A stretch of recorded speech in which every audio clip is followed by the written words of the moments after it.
Welcome, welcome to session 3. Welcome, welcome, welcome.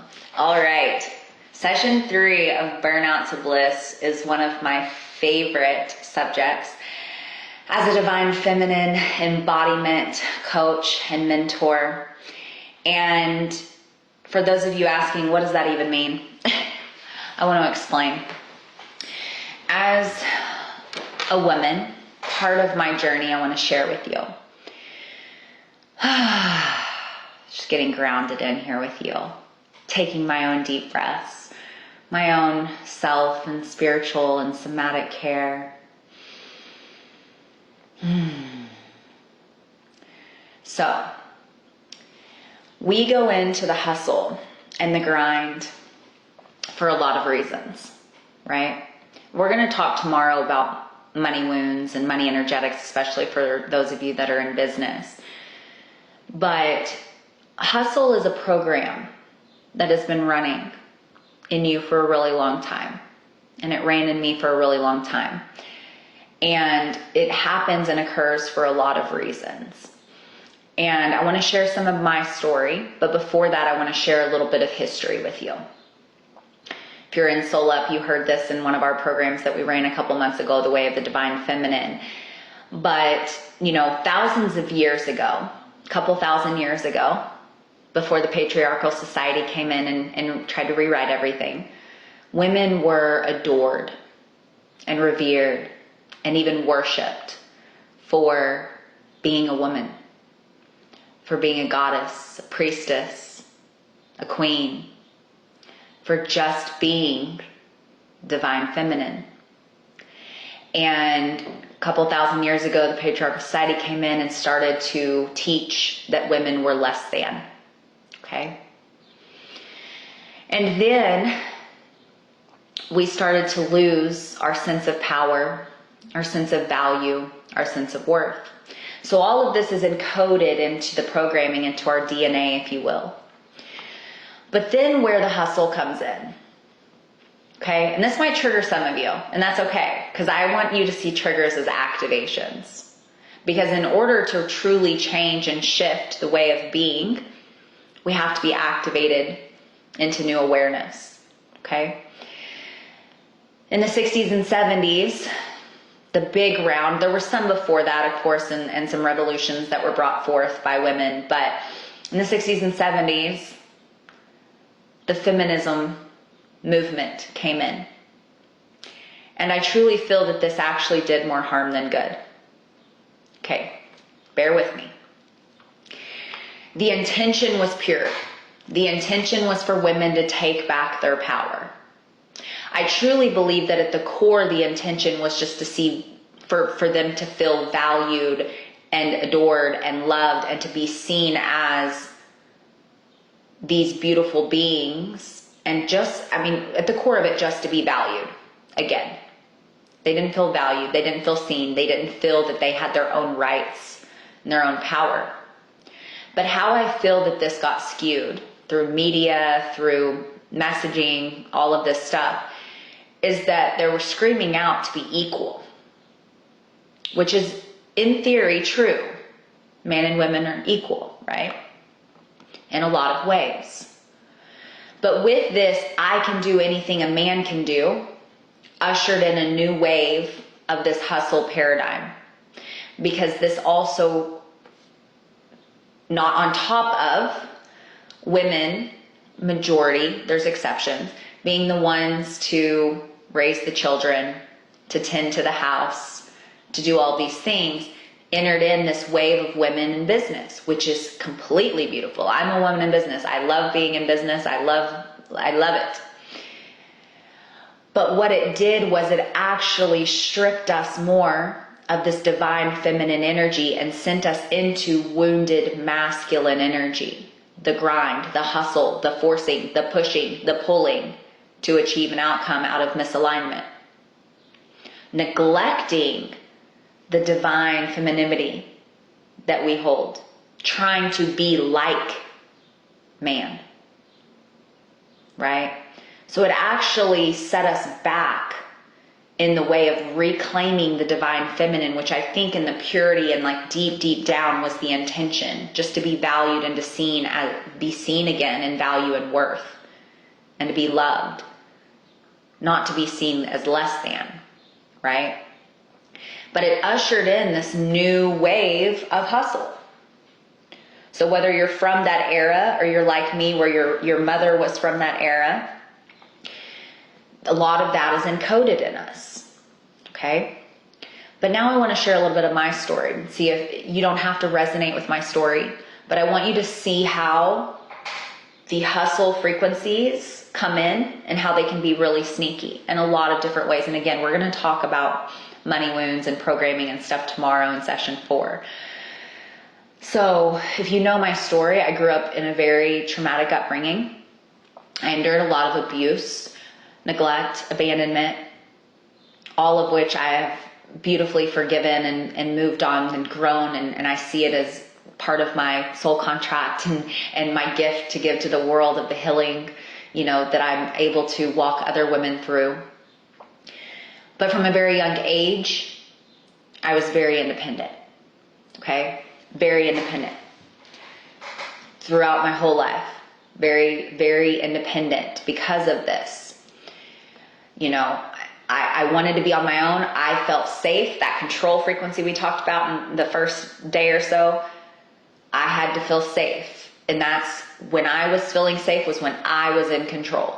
Miss Independent here, Miss Tough Girl, right? First full-time job at 14, graduated high school at 16, got out, did my own thing, got into the entrepreneur, grind, just always hustling for more. So it stemmed through me.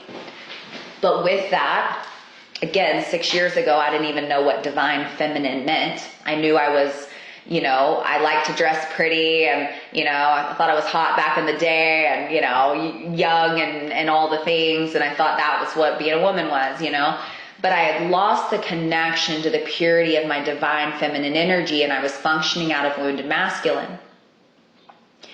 And I want to break down a little bit of what these energies look like so you can resonate. Again, 75% of this is awareness, and then we're going to talk about how you can start to activate more of your divine feminine. So for a lot of us, majority of the women I work with, before they work with me, are functioning in the wounded masculine energy. What that looks like is the hustle and grind, the lack mentality, always feeling like you need to do more, right? Go, do, controlling. That energy is the wounded masculine energy, okay? The wounded feminine energy, which I work with some women in that, is like the needy, the like, I need you, the overgiving, the people pleasing. We all function in all these energies. We all carry these energies. So I don't want anybody to think that, you're alone on a ship on an island. No. We all have these, right? That needy energy, that overgiving, people pleasing, needing other people to validate you. The wounded masculine needs that too, because the wounded masculine is always searching for external validation and how much they can do, how much they can control, how much they can get done, right? The divine feminine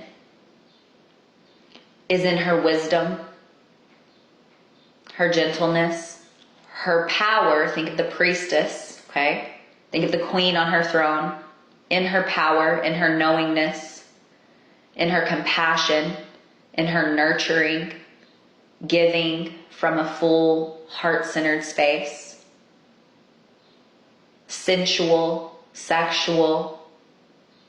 The divine masculine is the structure, the foundation, the support, the rock, if you will, which I love working with my divine masculine energy. But if you're here in burnouts of bliss, chances are you don't really feel connected to your divine feminine energy. And the best way that I can explain this from a woman's perspective is you don't feel like a woman. You know what I mean? Like you don't feel like a woman. You feel like a mom or a wife or a businesswoman getting shit done. Let's be honest. You don't feel tapped into your sensuality, your sexuality. You might not even have a sex drive, right? Those are just pieces of it. You're too busy in the wounded masculine, just getting it done and tasking and go over this and doing that and frantic and all over the place. But when you go from burnout to bliss, it's so important and vital that you reclaim your divine feminine essence. Because it's your birthright. It's a part of this energy that is meant to activate. It's also where, in your womb space, where you're meant to create and be inspired. If you're feeling burned out, no inspiration, no motivation, chances are you're not tapped in with your divine feminine essence and that energy. And so a couple of practices that I want to share with you today, these are going to be kind of more circumstantial, external power to create that internal fire and activation, okay? I deepen this work and Soul Up and all of the work that I do with my clients and Mastermind and all of that, but this is going to be the thing that can help light that fuse for you. So some of the tangible practices, on top of the number one is slowing down and getting intentional. Imagine a queen or a priestess or a goddess running around like a chicken with her head cut off. Not going to happen.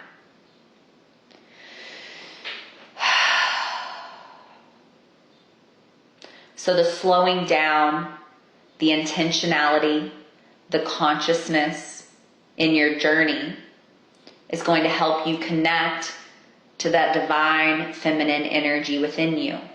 Okay? So that's number one.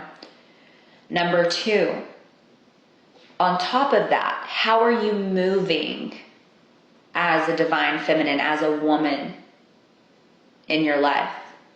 Are you rushing? How are you walking? I want you to really tap in to this divine feminine energy.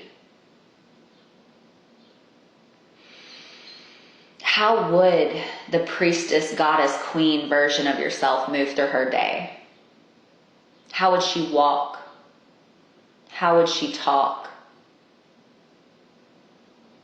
How would she respond? How would she dress? A big part of this is, up until 6 years ago, I lived in workout clothes or shorts and a t-shirt or a tank top, like just getting shit done. I wasn't taking the time to actually dress this avatar in a way that sparked that inner fire and made me feel good. And don't get me wrong, I live and love I work out almost every day. Like I wear all the cute workout clothes and all that, and that makes me feel good. But how are you caring for this physical vessel? Are you dressing in ways that when you walk by the mirror, you go, oh, I look good today? Are you putting some lip gloss on? Are you just bun up every day, all day, and then wondering why you're not feeling good about yourself? Wondering why you don't feel like the sensual goddess that you're meant to be? You're a busy mom. I get it. Maybe it's some lip gloss. Maybe it's putting on your favorite t-shirt, the one that makes you feel sassy and cute. Right? These are little things that are so important. Another tangible practice that I want you to incorporate this week is how would you care for yourself if you were fully in that divine feminine energy? How would you apply your lotion? How would you wash your hair? We joked about this in Soul Up, I forget, it's herbal essence, right? Those commercials where they're washing their hair and they're like, oh yeah. But it's like, how would you nurture this physical vessel? How would you set up sacred space for your bath? Would you light a candle? Would you put your favorite oils in? How can you slow down and get intentional in your days in a way that makes you feel connected to that bliss, to that fiery feminine energy that just wants to crawl out of you? How can you be more sensual with yourself?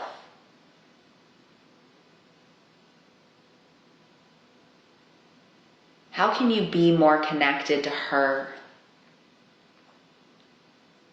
As a busy mom and businesswoman, it's easy to put all of that to the back burner, to just live in sweatpants every day and hair in a bun and all of that. But how is that truly making you feel? Again, there are days where I'm in a bun and stuff, but I still make sure 99% of my days, no matter what I'm wearing, that I feel good in it. That I'm incorporating my days and how I feel good. Creating that circumstantial power to light that internal flame. Maybe it's at night you start to wear little nighties to bed. Not for anybody else, but for yourself. Maybe you start to put your lotion on more gently, as if a camera was watching you and they were capturing just that beauty of a woman nurturing herself. Some of you might be going, I don't got time for that. But if you're doing the work in the previous sessions, you know how important it is to create that time. And if you're committed to the radical change that you want to go from burnout to bliss, this is a part of it. No excuses. Because you are worthy and deserve that energy to be flowing through you.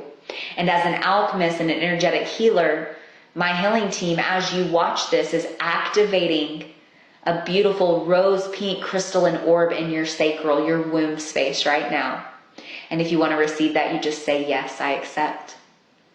To help you nurture that space, that portal of creation that fuels this beauty and this power that's held within you. But how can you slow down and get intentional? How can you treat yourself like the goddess, queen, priestess that you're meant to be? How can you feel more like a woman, a confident, happy, powerful woman?